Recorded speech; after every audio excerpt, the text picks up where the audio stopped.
말씀은 요한복음 6장 38절로 59절 말씀을 교독합니다.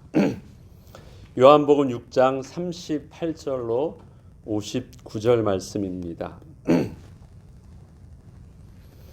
내가 하늘에서 내려온 것은 내 뜻을 행하려 함이 아니요 나를 보내신 이의 뜻을 행하려 함이니라.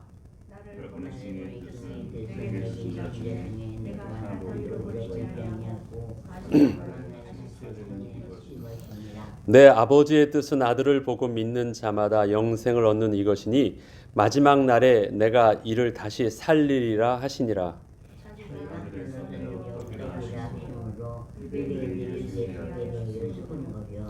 이르되 이는 요셉의 아들 예수가 아니냐. 그 부모를 우리가 아는데 자기가 지금 어찌하여 하늘에서 내려왔다 하느냐. 나를 보내신 아버지께서 이끌지 아니하시면 아무도 내게 올 수 없으니 오는 그를 내가 마지막 날에 다시 살리리라.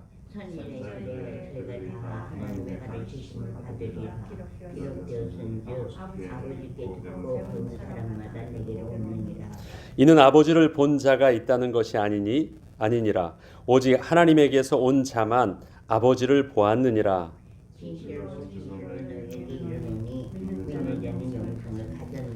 내가 곧 생명의 떡이니라.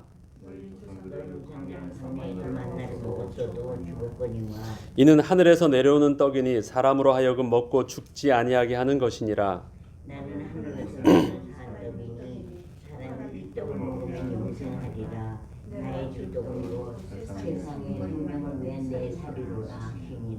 그러므로 유대인들이 서로 다투어 이르되 이 사람이 어찌 능히 자기 살을 우리에게 주어 먹게 하겠느냐.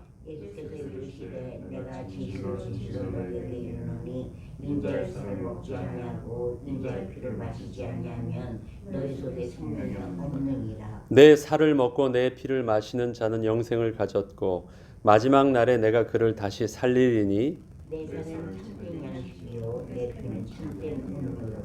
내 살을 먹고 내 피를 마시는 자는 내 안에 거하고 나도 그의 안에 거하나니 살아계신 아버지께서 나를 보내심에 내가 아버지로 인하여 사는 것 같이 나를 먹는 그 사람도 나를 인하여 살리라. 이것은 하늘에서 내려온 떡이니 조상들이 먹고도 죽은 그것과 같이 아니하여 이 떡을 먹는 자는 영원히 살리라. 이 말씀은 예수께서 가버나움 회당에서 가르치실 때에 하셨느니라. 아멘. 예수님께서 생명의 떡이라고 말씀하실 때 이 말을 많은 유대인들은 도대체 이해할 수가 없었습니다. 심지어는 오늘 내 살이요 내 피를 먹고 마시는 자가 죽지 않아야 한다고 하면서 너무 황당한 말씀을 하시는 거예요. 예수님의 말씀과 또 많은 유대인들의 그 무리들과의 그 언어적인 또 이 개념적인 갭이 어디서부터 출발을 할까요? 왜 이해하지 못할까요? 그것은 인간의 상태를 어떻게 보느냐라는 근본적인 세상의 시각과 성경에서 말하는 시각이 근본적인 차이가 있기 때문에 그렇습니다. 성경은 이 땅에 있는 인간에 대한 상태를 어떻게 규정하고 있습니까? 에베소서 2장 1절의 말씀처럼 허물과 죄로 죽었다. 죽을 수밖에 없는 존재, 미래에 죽을 것이다가 아니라 지금의 상태를 끝났어요. 죽었다라고 봅니다. 죽었다라는 상태로 보입니다. 그런데 사람들은 어떻게 해요? 그 죽음이라는 개념을 성경에서 말하는 근본적인 죽음, 영적인 죽음의 개념을 이해하지 못하고 그냥 내가 지금 살아있잖아요. 나중에 늙어서 죽거나 병들어서 죽는 미래의 어떤 내게 닥칠 인생의 마지막 끝으로 보고 불행으로 보고 종말로 보는 것입니다. 죽음으로 보는 거예요. 그러니까 지금 나는 어떻게 있어요? 살아있잖아요. 근데 성경은 모든 사람들을 죽은 상태로 봅니다. 저와 여러분도 그렇게 신앙 고백을 합니다. 예수님도 바로 그 시각으로 보는 것이에요. 죽은 상태로 봐요. 사람들은, 세상의 모든 사람들은 나 아직 안 죽었어. 인생의 죽음과 불행은 무슨 문제냐면 미래에 닥칠 미래의 불행의 문제예요. 그래서 미래에 닥칠 문제이기 때문에 지금 나는 어떻게 해야 돼요? 그렇게 안 다치려고 준비하고 막고 있어야 되고 또 더 오래 살려고 잘 먹어야 되고 뭐 이런 개념이에요. 근데 근본적으로 여기서부터 출발을 합니다. 인간의 상태가 어디 있느냐. 그 상태를 가지고 만나를 보죠. 만나를 먹으면 안 죽을 수 있어요. 왜? 계속 먹으니까 생명이 유지되고 있잖아요. 인생이 안 죽었다라고 생각하는 사람에게 있어서 만나는 너무너무 필요한 것입니다. 그러나 예수님께서 말씀하시는 생명의 떡은요, 누구에게 필요한 거냐면 살아있는 사람에게 필요한 게 아니에요. 죽은 자가 먹었을 때 살아나는 거예요. 산 자가 먹고 생명을 유지하는 것이 아니라 죽은 자가 먹고 다시 살아나는 것이 바로 예수님의 생명의 떡의 개념입니다. 근본적으로 인간에 대한 시각이 달라요. 그 다음에 죽음이라는 개념 자체도 어떻게 말하고 있냐면요. 성경에서 말하는 죽음은 우리가 말할 때 세상은 죽음을 어떻게 봅니까? 끝난 거예요. 그런데 우리의 영혼은 그렇게 죽거나 소멸되는 존재가 아닙니다. 그러면 죽음이란 건 뭘까요? 없어지는 것이 아니고 소멸되는 것이 아닌데 영혼은 불멸인데 그냥 죽는 존재, 어떤 그 개념이 아닌데 성경에서는 그러기 때문에 생명과 죽음을 영생과 무엇으로 표현하냐면 심판으로 표현합니다. 정죄받은 것. 그래서 요한복음 5장에는 그 부분들을 잘 표현하고 있습니다. 5장 29절에는 선한 일을 행한 자는 생명의 부활로 악한 일을 행한 자는 심판의 부활로 부활한다라는 그 부분들을 본다면 영적인 부분으로 소멸되지는 않아요. 그러니까 죽었다라는 개념이 근본적으로 세상 사람들이 가지고 있는 이 육신적인 그 부분들이 끝나는 개념으로 보지 않는 것입니다. 성경에서 말하는 죽음은 생명과 그 다음에 정죄받음, 심판에 대한 개념으로 생명과 죽음을 이해하고 있습니다. 이건 다 언제 일어날 일들이에요? 말세의 주님께서 심판주로 오셨을 때 일어나는 그 부분들이에요.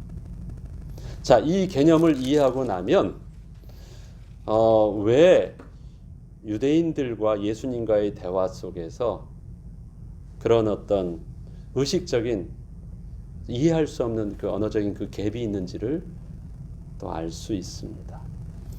예수님께서 말씀하시는 생명, 그러면 생명과 죽음을 한번 보죠. 사람들은 먼저 생명을 보면요, 영생이라는 것에 대한 착각이 있습니다. 영생을 뭘로 보냐면 오래 생명을 유지하는 것으로 봐요. 안 죽고. 그래서 이 땅에 있는 사람들은 어떻게 해요? 생명을 죽지 않으려고 그 불사의 약을 찾죠. 진시 황제도 그 죽지 않은 약을 찾다가 결국은 못 찾고 죽었다고 하잖아요. 오래 이 생명을 유지한다라고 생각을 해요. 그게 영생이 아닙니다. 성경에서 말하는 영생은요, 그냥 죽었느냐 살았느냐라는 그 부분 속에서 생명 얻음이 영생입니다. 그리고 지금 그 생명이 없는 사람은 언젠가는 죽을 것으로 표현하는 것이 아니라 이미 죽은 자라는 거예요. 그래서 오늘 본문에서도 나중에 말씀드리겠지만 영생을 얻을 것이고 죽을 것이고라는 표현이 성경은 없습니다. 아들을 믿는 자는 어떻게 해요? 아들을 믿는 자 또 나 보내신 이를 믿는 자는 어떻게 해요? 영생을 얻었고 지금 완료된 상황이에요. 심판에 이르지 아니하나니 사망에서 생명으로 옮길 것이다. 옮겼다. 언제 끝난 일이에요? 미래에 되어질 일이에요? 아니면 지금 끝난 일이에요? 지금 끝난 일이에요. 지금 끝난 일입니다. 영생에 대한 부분들이. 그래서 모든 부분들이 영생을 얻었다라는 것입니다. 그럼 그 반대로 믿지 않은 자는 지금 아직 영생을 못 얻은 것이에요. 그럼 지금 상태가 우리는 산 자의 상태라면 그들은 죽은 자의 상태라는 것입니다. 이것이 우리의 실존 속에서 구원이 무엇인지를 우리에게 정확하게 보여주는 영적인 비밀입니다. 그래서 모든 것은 미래형이 아니에요. 현재형으로 완료된 상황이라는 부분들을 두고 보면 예수님께서 하시는 말씀이 이해가 됩니다. 자, 그렇다면 생명이라는 것과 죽음을 볼 때 죽음이라는 것은 영원히 그 속에 하나님이 없는 상태입니다. 맞죠? 하나님이 떠난 상태, 하나님이 어떤 생명의 근원이신데 생명의 근원과 분리된 상태가 죽음입니다. 하나님의 자녀된 신분과 권세를 잃어버린 상태예요. 이 땅에서. 또 원죄로부터 해방받지 못한 아직도 죄인인 상태입니다. 그게 죽음이라는 거예요. 그 다음에 말세의 심판의 부활로 나올 수밖에 없도록 그 정죄받음이 해방되지 않은 상태예요. 그리고 그것은 예수 그리스도를 거부한 상태입니다. 이건 다 죽음이에요. 지금 요한복음에서 했었던 그 말씀들을 제가 여러분들이 이해하기 쉽게 편하게 다시 정의한 것입니다. 영생이라는 것은 또 무엇입니까? 죄인이었던 신분이 다시 죄 없는 의인으로 회복된 상태입니다. 또 이 말은 오래 살 수 있게 되었다라는 말을 하는 것이 아니죠. 죽었던 자가 생명을 얻었다라는 것을 말하는 것입니다. 또 잃었던 생명을 다시 회복된 것이죠. 그 다음에 이것은 생명의 근원과 연결된 것입니다. 아들에게 생명을 주셨어요, 하나님께서. 그래서 아들은 그 생명을 받고 가지고 이 땅에 오셨고 아들이 하나님께 받은 그 생명을 우리에게 나누어 주셨어요. 그것이 우리가 영생을 얻게 된 비밀이에요. 이게 제 말이 아니라 지금 요한복음에서 계속 하고 있는 그 말입니다. 하나님께서 내게 생명을 주셨어요. 내가 그 생명을 가지고 이 땅에 왔고 나는 그 생명을 저들에게 주었습니다. 라고 해요. 그 다음에 이것은 또 뭐냐면 아버지와 아들이 하나인 것처럼 저들도 우리와 하나게 되는 비밀이 바로 생명을 얻음이에요. 그래서 다시 말해서 생명, 영생을 얻게 됐다는 건 뭐냐면 생명의 근원과 함께 하게 되었다는 말이고요. 오늘 읽었던 본문 속에서는 아버지가 예수님이 내 안에 내가 예수님 안에 거하게 된 것. 생명의 근원 안에 내가 함께 하게 된 그 자체가 바로 영생 얻음이라는 그 부분들을 말합니다. 그리고 그것은 영생을 얻었고 라는 이미 지금 믿을 때 이미 결정된 완료된 비밀이 바로 구원이요 영생의 비밀이라는 것을 말씀하고 있습니다. 자, 이 비밀을 가지고 정확하게 생명과 죽음을 말하면서 만나와 예수님 자신이 생명의 떡이라는 것이 어떻게 차이 나는지를 이해시켜 주셨습니다. 죽은 자는 죽은 그 생명의 떡을 하늘에서 내리는 떡을 만나를 먹어도 어떻게 해요? 결국 하늘에서 내리는 만나를 먹었어도 죽었다. 49절엔 그렇게 표현합니다. 그럼 이해를 하시겠죠? 왜 죽습니까? 처음부터 생명이 없었어요. 그 만나가 효력이 있다 없다가 아니에요. 처음부터 생명이 없었기 때문에 아무리 발버둥 쳐도 그것은 시간 지나면 없었던 결과가 나타나는 것이 죽음이에요. 예수님께서 살렸어도 결국 죽었어요. 왜? 예수님께서 이 땅에서 살린 것은 영혼을 살리는 개념이 아니었거든요. 육신의 하나님의 기적을 보여주시는 예수님이 살렸어도 육신은 죽어요. 예수님이 병을 고쳤다 할지라도 그 육신은요 또 병들어 죽어요.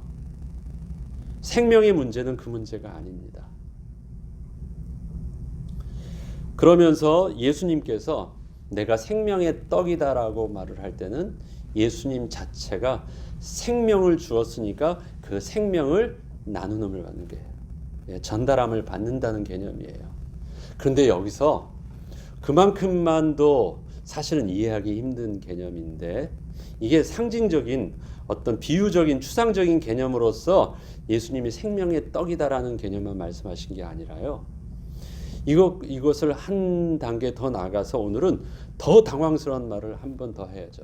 이것 때문에 초대교회 성도들은 핍박을 많이 받았죠. 실질적으로 피를 먹고 살을 먹는다는 이것 때문에 그들의 성찬을 오해해서 많이 핍박을 당하는 이유도 되기도 했습니다만 예수님은요 한 걸음 더 나아가서 내가 생명의 떡이다라고 하고 이 나를 먹는 자는 영생을 얻는다 말씀하시는데 그 생명의 떡이라는 것을 거기까지만 하지 않으시고 한 걸음 더 나가서까지 말씀하십니다. 뭐라고 말씀하세요?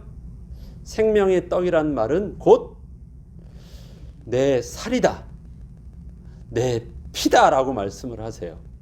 그래서 생명의 떡을 먹는다는 것은 곧 뭐를 먹는 것이래요? 내 살을 먹는 것이래요. 내 피를 마시는 것이래요. 이게 섬찟해요. 이거를 그냥 추상적인 의미로 그냥 비유적인 것만은 나타나지 않고요. 더 구체적으로 더 들어가게 하셔서 사람들을 더 놀라게 하신 거예요. 왜 예수님께서는 이 부분들을 그냥 생명의 떡과 영생이라는 그 부분들로만 놔두지 아니하시고 살과 피, 또 살과 피를 어떻게 해요? 내 살을 직접 먹고 피를 마신다라는 표현까지 해서 그 영생함을 얻게 하셨습니까? 예수님의 생명의 떡은요 우리에게 굉장히 중요한, 예수님이 이 땅에 오셔야 되는 진짜 중요한 이유가 있죠. 죄는 하나님을 떠난 것이잖아요. 그냥 떠나게 된 게 아니에요. 그래서 분명히 말세에는 생명의 부활과 심판의 부활로 나타난다는데 심판받는다는 것은 정죄함을 받았다라는 것입니다. 죄에 있다라는 정죄함을 받았다라는 것입니다. 그러면 심판의 정죄함을 받았다면 남은 게 뭐예요? 형벌이에요. 정죄함을 받았기 때문에 형벌이 남습니다. 하나님의 공의 가운데 그럼 그 정죄함을 받을 수밖에 없었던 그의 죄가 분명하게 회복을 해야 돼요. 해결함을 받아야 돼요. 그것이 바로 예수 그리스도의 이 땅에 오셔서 죽어야만 하는 대속의 죽음의 비밀입니다. 십자가의 비밀입니다. 내 살과 피를 먹는다. 그렇죠. 살과 피를 내가 먹고 내가 생명을 얻는다라는 것은 반드시 조건이 있습니다. 내가 살기 위해서 다른 생명이 어떻게 해야 돼요? 죽어야 돼요. 저들의 죽음이, 저 동물의 죽음이 나에게 있어서 내가 그 고기와 그 피를 마신다라는 개념은 무엇입니까? 그 죽음이 나를 살리는 죽음이라는 것이에요. 예수님께서 다른 것 먹고 살지 않고 반드시 내 살과 피를 먹어야 된다라고 해요. 그것은 예수님의 죽음과 예수님의 그 죽음이 나를 살린다라는 그 부분들, 다른 죽음이 아니라 예수님의 죽음이 나를 살리는 생명의 양식으로 내가 그것을 받아들여야 돼요. 내가 인정하는 것입니다. 그 죽음이 나를 살리는 생명의 비밀이 되었다라는 것을 인정하는 것입니다. 그런데 그 예수는 죄 없으신 분이시고 죽음의 저주를 받지 않으셔야 되는 분인데 그렇게 하셨어요. 그것이 우리가 예수 그리스도를 온전히 내 마음의 구주로 모시는 영적인 비밀입니다. 그래서 살과 피라는 부분들을 굳이 분명하게 말씀하신 이유가 있습니다. 예수님의 죽음과 나의 생명. 생명의 떡은 단지 먹는다라는 개념이 아니에요. 우리의 죽음의 상태는 어디서부터 왔습니까? 하나님을 만날 수 없는 죄인된 상태 때문에 우리가 정죄 받은 것이 말하기 때문에 그렇습니다. 그래서 우리 심판받는 신분에서 이제 하나님 앞에 하나님을 기쁨으로 맞이하는 생명의 신분으로 우리가 바뀌지 않으면 안 되는데, 그러려면 반드시 필요한 것이 대속의 죽음입니다. 하나님의 공의가 이루어져야 돼요. 나의 죽음을, 저주의 죽음을 대신 갚아주셔야 되는 분명한 역사적인 상황이 있어야 돼요. 하나님 앞에 범죄함이 역사적 사건이듯이 그것에 대해서 해결함을 받는 것도 추상적인 것이 아니라 역사적으로 대속함을 받아야 되는데, 그것이 예수 그리스도의 십자가의 죽으심이라는 역사적인 사건입니다. 그래서 예수님의 살과 피, 예수님의 죽으심이 바로 내가 먹어야 되는 것이고, 내가 그 죽으심을 가지고 내가 산다라는 것을 명확하게 인식하게 하는 것입니다. 난 그것을 먹고 살았어요.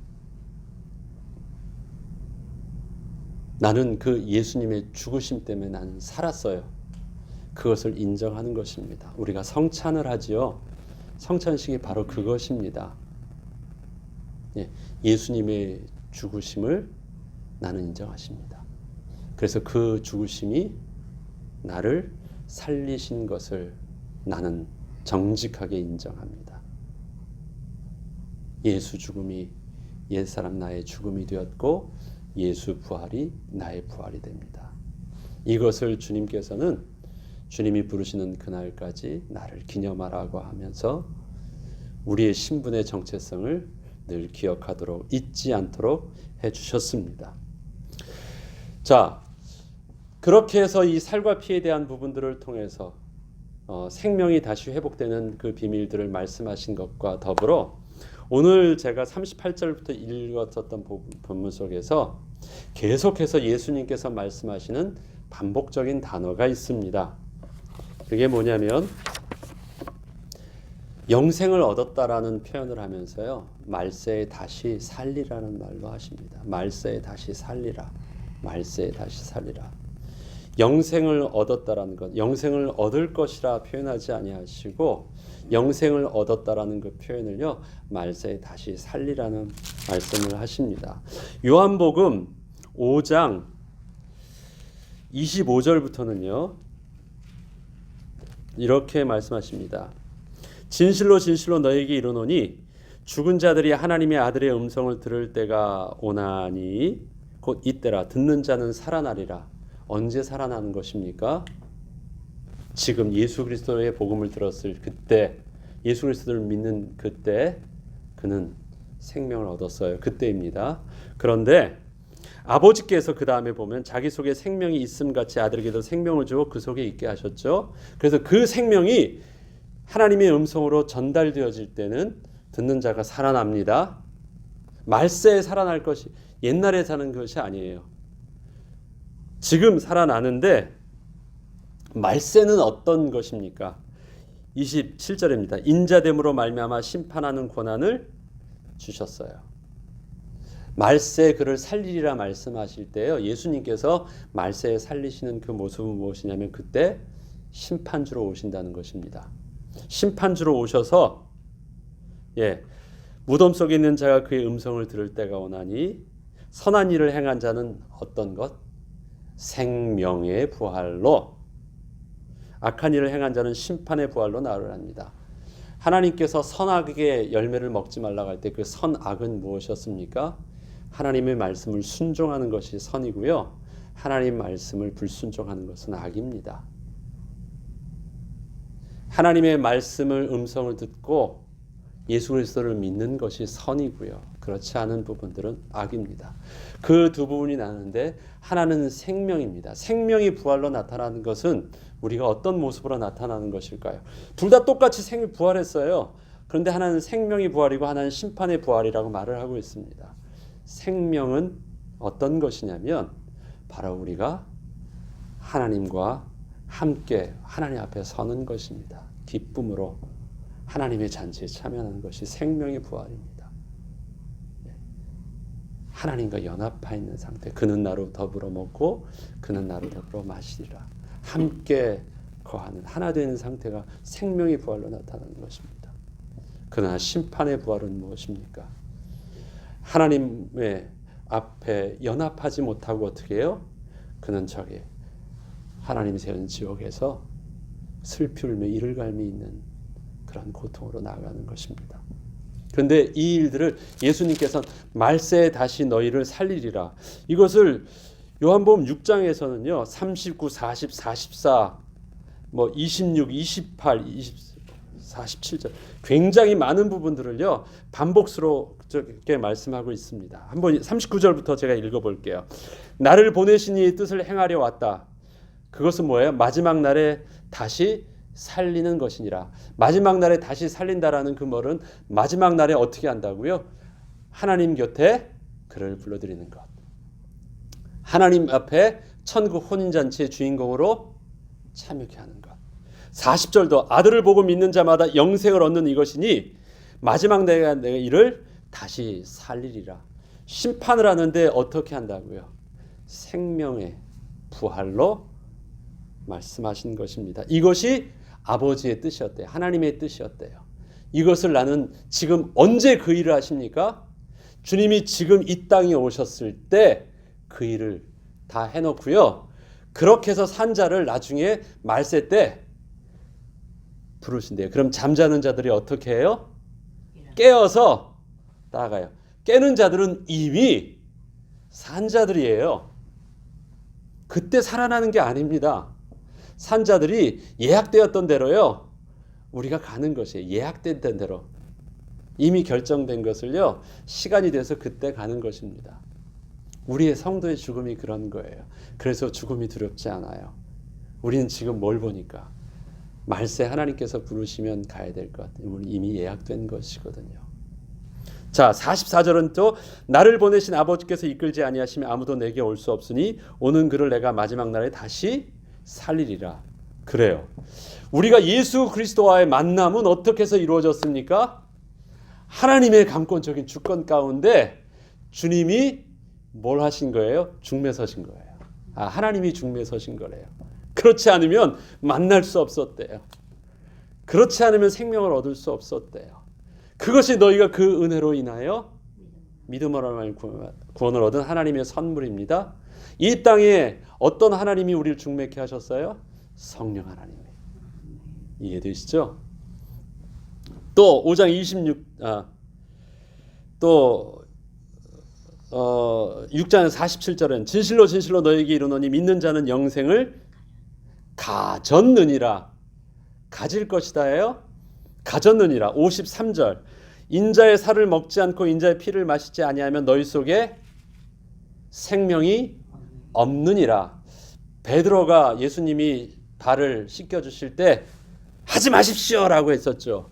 주님의 섬기심이 무슨 가당치 않은 말씀입니까 하는데 이것을 씻겨주지 않으면 나와 상관이 없다라고 말했을 때 예수님의 섬김이 뭐예요? 바로 이거. 예수님의 죽으심에 대해서 네가 받아들이지 않으면 그 예수님이 너를 위해서 그 죽음 자체가 너에게 거부되어지면 넌 나와 상관이 없는 사람이야. 그래도 되겠니? 그거예요. 무슨 말인지 알죠? 내가 예수님을 위해서 죽어야죠. 어떻게 예수님이 나를 위해서 죽을 수 있어요? 말도 안 됩니다. 인간의 의리와 인간의 예로는 맞는 말이죠. 그러나 예수님께서 이 땅에 오신 이유는 무엇입니까? 종처럼 낮아지셔야만 했고 저들을 위해서 더 죄인 되신 분으로 죽으셔야만 됐던 이유는 무엇입니까? 인자의 살과 피를 먹고 마시지 않으면 너희 속에 뭐가 없기 때문에, 생명이 없기 때문에. 내가 죽어야지 내 살과 피를 너희들이 마실 수 있거든. 산 거를 어떻게 산채로 먹어요? 그 죽음이 나를 살리는 생명으로 죽음을 받아들일 때만입니다. 위대한 예수님의 모습을 존경해서 받아들이는 예수를 통해서는 구원이 없어요. 이해돼요? 십자가에 죽은 그 예수를 내가 받아들일 때 구원이 있는 거예요. 많은 사람들은 예수를 어디까지는 알 수 있어요? 스승으로 알아요. 훌륭한 말씀을 해주시고 우리에게 많은 것을 도와주시고 사랑해주시고 은혜를 베풀어 주신 인격적이고 뛰어난 지적인 그 예수님의 행위와 예수님의 가르침이 우리를 구원하는 것처럼 말을 해요. 그것은 베드로가 예수님을 대했던 그 자세로 예수님을 맞이하는 것입니다. 우리는 예수님을 존경함으로 구원으로 받지 않습니다. 예수님의 그 십자가의 죽으심을 나무 아래 달린 자는 저주받았다고 하는 그 저주받은 그 예수를 내게 생명을 위해서 받아들일 때 우리 구원이 있는 것이에요. 이해되시죠? 그래서 그 십자가가 어떤 비밀이 있습니까? 어떤 이들에게는 그 십자가가 부끄러운 것인데 생명을 얻는 우리에게 있어서는 하나님의 능력이 되는 것입니다. 십자가에 달린 예수. 여러분은 어떤 예수를 모시고 있고 어떤 예수를 증거하려고 합니까? 많은 가르침을 주고 많은 사랑의 모델을 보여주신 그 멋지고 훌륭하신 그 어떤 인격과 어떤 능력과도 비교될 수 없는 많은 이 땅에서 능력을 베푸신 그 예수를 막 전하려고 합니까? 거기엔 구원이 없어요. 왜? 거기는 생명 사는 비밀이 없으니까. 죽은 자를 살릴 수 있는 비밀이 없으니까. 산 자가 생명을 유지하기 위해서는 하늘에서 내려온 떡과 같은 그 기적이 필요할지 모르지만 죽은 자에게서는 그런 건 의미가 없거든요. 이해되시죠? 자, 그 다음에 그것이 인자의 피를 마시지 않으면 너희 속에 생명이 없다라는 말입니다. 결론을 말씀드리겠습니다. 생명과 죽음의 상태를 성경은 모두 미래형으로 말하고 있지 않습니다. 끝났습니다. 저와 여러분 지금 끝난 상태입니다. 어떤 상태입니다? 우리는 아들을 믿음으로 영생을 얻은 상태입니다. 우리는 주님 앞에서 생명의 부활로 우린 다시 이미 우리 자리는 예약된 상태입니다. 주님은 하나님의 때가 되면 우리를 잠자는 우리들을 야 일어나 하고 우리를 깨우실 것이에요. 우리는 그 소망 가운데 이 땅에서 사는 것입니다. 그리고 십자가 예수가 죽으신 예수가 나의 생명의 나의 자랑의 비밀입니다. 오늘도 그 십자가에 달린 예수 그리스도의 비밀을 통해서 생명 얻은 자가 누리는 하늘에 주시는 평안함과 풍성함과 부요함을 누리는 저와 여러분 되기를 주의 이름으로 축원합니다. 기도하겠습니다. 하나님 아버지 참 감사를 드립니다. 내게 오늘도 은혜를 주셔서 어떤 이들에게 부끄럽게 여기는 십자가의 저주 아래 달린 그 예수 그리스도를 우리는 소망으로 붙잡게 하시고 그 가운데 또 영생의 부활로 일어날 거룩한 하나님의 백성으로 삼아주시니 감사합니다. 이 땅에서 이미 결론난 우리의 자녀된 신분과 축복을 오늘도 주님과 함께 누리게 하시고 성령의 인도함으로 인도받게 하여 주옵소서. 감사드리며 우리 주 예수 그리스도 이름으로 기도합니다. 아멘. 네. 하나 또